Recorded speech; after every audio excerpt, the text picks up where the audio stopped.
میں بیٹھ کر کے کبھی جلسہ گاہ میں بیٹھ کر کے اگر فیصل بھائی آپ مجھے اجازت دیں تو ایک شعر میں پڑھی دوں. میں نے نظامت کے حوالے سے شعر تو بہت پڑھے جو پورے ہندوستان میں بہت مشہور ہیں، لیکن توحید نیٹ ورک جہاں بیٹھے ہوں تو ہماری پریشانی کی زلفیں کہیں نہ کہیں سے بہت دراز رہتی ہیں. پھر اگر میں وہی بات کروں گا تو وہ کہیں گے کہ آپ نے پھر وہی شعر پڑھ دیا. بس کرم فرمائے ایک شعر پڑھتا ہوں میں. ایک دن میرے نصیب میں وہ در بھی آئے گا.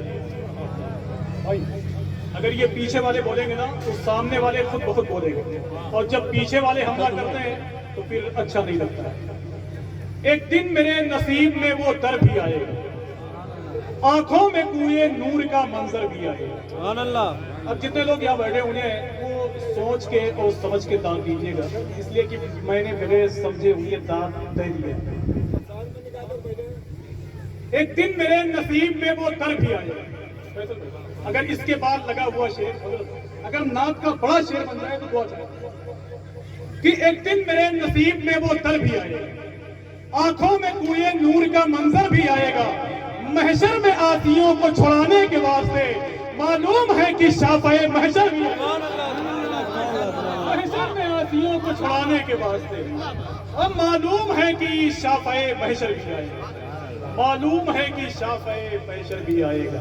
اب جتنے لوگ یہاں بیٹھے ہوئے ہیں اگر تکلیف نہ ہو تو ایک شعر اعلیٰ حضرت کو حضور تاج الشریعہ کی محبت میں پڑھ دو. سبحان اللہ. کتنے ہو تیار ہیں؟ ذرا ہاتھوں کو اٹھا کے بولیں سرکار کی آمد، اور مل کے بولیں سرکار کی آمد.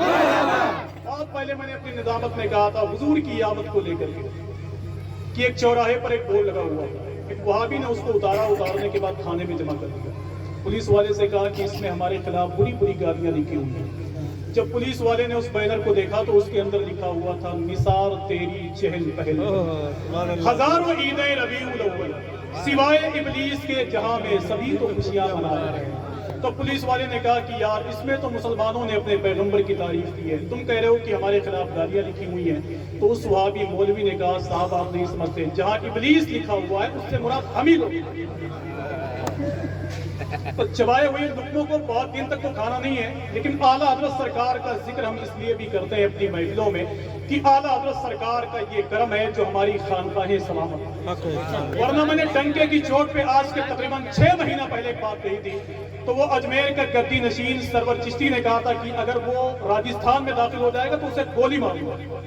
اس کے جملے میں نے کہا کہ اگر اعلیٰ حضرت سرکار کی ذات نہیں ہوتی تو ان خانقاہوں کا وقار باقی نہیں رہتا. اگر اعلیٰ حضرت سرکار کی ذات نہیں ہوتی تو جتنے گدی نشین تھے یہ سب کتھے نہ تھے. آپ جس کو تکلیف ہو اس کو تکلیف دینے کے لیے اور کہوں گا. وہ میرا اسی وقت کا پڑھا ہوا ایک شعر تھا جو پوری دنیا میں گردش کر رہا تھا کہ حقیقت ہے کسی کے خواب کی تعبیر تھوڑی ہے، زبان رابضیت میں کوئی تاثیر تھوڑی ہے. رضا سے چلنے والے رابضی کتوں سے کہہ دیجئے درے خواجہ تمہارے باپ کی چاہیے. سبحان اللہ. سبحان اللہ. جلدی میرا ایک شعر پڑھتا ہوں، کرم فرمائیں ماشاءاللہ. ایک دن میرے نصیب میں وہ در بھی آئے گا.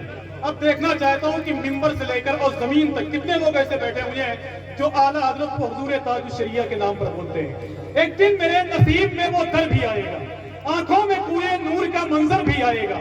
محشر میں آسیوں کو چھڑانے کے واسطے معلوم ہے کہ شافعِ محشر بھی آئے گا. اور کہہ دو وہابیوں سے منائے نہ اپنی خیر، ابے احمد رضا کے بعد وہ اختر بھی آئے گا. وہابیوں سے منائے نہ اپنی خیر، احمد رضا کے بعد وہ اختر بھی آئے گا. احمد رضا کے بعد وہ اختر بھی آئے گا. احمد رضا کے بعد وہ اختر بھی آئے گا. اور بھائی میں مولائے کائنات کے گھرانے میں آیا ہوں. حضرت جلدی نظامت کروں گا لیکن میں ڈر جاتا ہوں تو ختم کرنے من نہیں کرتا کہ ایک دن میرے نصیب میں وہ در بھی آئے گا. سرکار مولائے کائنات کا خانوادہ یہاں آباد ہے، کہیں سرکار تاج الاسفیاء، کہیں سرکار ضیاء الاولیاء کی صورت میں. ایک شعر پڑھ کے جا رہا ہوں دیکھیں کہ ایک دن میرے نصیب میں وہ در بھی آئے گا، آنکھوں میں کوئے نور کا منظر بھی آئے گا. محشر میں آسیوں کو چھڑانے کے واسطے معلوم ہے کہ شافعِ محشر بھی آئے گا. اور کہہ دو وہابیوں سے منائے نہ اپنی خیر، احمد رضا کے بعد وہ اختر بھی آئے گا. احمد رضا کے بعد وہ اختر بھی آئے گا. اور ظلم و ستم کی قوت خیبر کو توڑنے ہر دور میں وہ پنجے حیدر بھی آئے گا. ظلم و ستم کی قوت خیبر کو توڑنے ہر دور میں وہ پنجے حیدر بھی آئے گا، ہر دور میں وہ پنجے حیدر بھی آئے گا۔ آئیے بہت ہی ادب اور احترام کے ساتھ میں گزارش کرتا ہوں ان سرکاروں کے عرس میں حضور شاہ علامہ سید ظفیر احمد صاحب قبلہ کی گود میں پرورش پانے والی ایک ذات ہے جس نے ایشیا کی سب سے عظیم دینی درسگاہ سے تعلق رکھی بھی ہے، علم بھی حاصل کیا ہے۔ حضور شاہ علامہ سید مظفر حسین صاحب قبلہ مصباحی یہاں بیٹھے ہوئے ہیں، آئیے نعروں سے استقبال کر لیں، ان کی زمین ہے، ان کے لوگ ہیں اور وہ حضور کی بات کرنے کے لیے آپ تک پہنچنا چاہیں۔ نعرہ تکبیر، نعرہ رسالت، یا رسول اللہ، سرکار کی آمد، مرحبا، سرکار کی آمد، مرحبا، عرس سرکار تاج الاصفیاء، زندہ باد، عرس سرکار ضیاء الاولیاء، زندہ باد، نعرہ تکبیر، اللہ اکبر، نعرہ رسالت، یا رسول اللہ۔